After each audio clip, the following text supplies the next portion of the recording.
Board में। तो समरूप त्रिभुज, देखिए नाम से भी स्पष्ट है कि समरूप, जिसका रूप समान हो। देखिए सम, अगर ये त्रिभुज है, ये भी त्रिभुज है, दिखने में एक जैसे, बस आकार का अंतर है। तो समरूप त्रिभुज में कुछ नहीं होता, बस इतना ही ध्यान रखिएगा कि आकार छोटा बड़ा होता है, ठीक है। तो बस इसके कुछ नियम है, वो नियम को ध्यान रखिएगा। गुण कौन कौन से इसके, तो इसमें संगत कोण बराबर होता है। संगत कोण का मतलब जैसे कि मान लीजिए एक त्रिभुज ये है और एक त्रिभुज ये, मान लीजिए 1 नंबर है और एक 2 नंबर त्रिभुज है, और ये दोनों त्रिभुज अगर समरूप हैं तो इसका मतलब कि एंगल ए बराबर एंगल डी होगा। देखिए एंगल ए बराबर एंगल डी, इसी को संगत कोण कहते हैं। एंगल बी बराबर एंगल ई के होगा।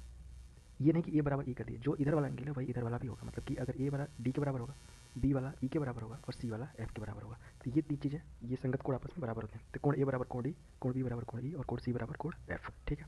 अब इसका दूसरा नियम ये होता है कि संगत भुजाएं, संगत भुजाएं मतलब फिर वही, जैसे कि अगर हम ए बी ले रहे हैं तो डी, तो A B upon D E और बी सी अपान ई एफ, तो बी सी अपान ई एफ और सी ए अपान ई डी, सी ए अपान ई डी, ठीक है, एफ डी।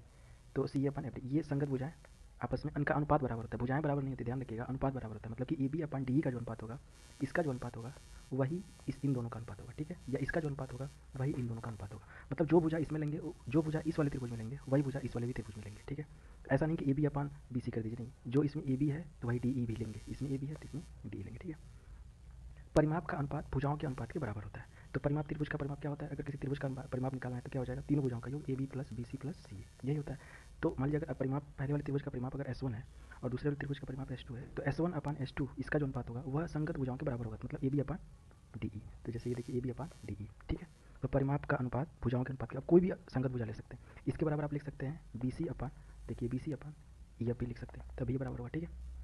अब अगला देखिए, संगत भुजाओं के क्षेत्रफलों का अनुपात भुजा के वर्ग के अनुपात के बराबर होता है, ठीक है। अब देखिए पहले त्रिभुज का क्षेत्रफल बटे दूसरे त्रिभुज का क्षेत्रफल बराबर पहले त्रिभुज की कोई भुजा और वही संगत भुजा दूसरे त्रिभुज की, और इसका स्क्वायर करेंगे तो क्षेत्रफल के अनुपात के बराबर होता है, ठीक है। मतलब कि पहले त्रिभुज का क्षेत्रफल और दूसरे के त्रिभुज का क्षेत्रफल बराबर A B upon D E, मतलब कि ये देखिए ये A B upon D E, इनका स्क्वायर कर दीजिए तो क्षेत्रफल के अनुपात के बराबर होता है, ठीक है। अभी इस पर सवाल जब कराएंगे तो आप और आसानी से समझेंगे। यदि किसी त्रिभुज में एक भुजा के समानांतर रेखा खींची जाए, मतलब जैसे मान लीजिए खींची जाए तो बना हुआ छोटा त्रिभुज पूरे त्रिभुज के समरूप होगा। तो जैसे देखिए मान लीजिए एक बड़ा वाला त्रिभुज है ए बी सी, कौन सा त्रिभुज, ये बड़ा वाला, और हमने ए बी के पैरेलल एक रेखा खींच दी डी ई, ठीक है, ये दोनों बराबर। तो छोटा वाला त्रिभुज कौन सा होगा, सी डी ई, ठीक है, ये वाला।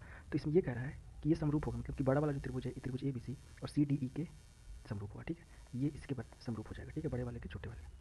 अब एक आखिरी है इसमें, यदि कोई त्रिभुज है और जिसका शीर्ष लंब H1 है, शीर्ष लंब का मतलब कि अगर ये त्रिभुज है तो इसके शीर्ष से इसके आधार पर कोई रेखा, लंब रेखा खींची जाती है, इसी को शीर्ष लंब बोलते हैं। तो कह रहा है कि मान लीजिए दो समरूप त्रिभुज हैं, एक का शीर्ष लंब H1 है और दूसरे का H2 है, और तो इनके वर्ग का अनुपात इनके क्षेत्रफल के अनुपात के बराबर। यही सेम कॉन्सेप्ट भुजा वाले में भी लगा, देखिए त्रिभुज के क्षेत्रफल, पहले त्रिभुज का क्षेत्रफल बटे दूसरे त्रिभुज का क्षेत्रफल बराबर A B square upon D E square, same वही चीज़ यहाँ भी है, शीर्ष लंब का स्क्वायर कर दिया है और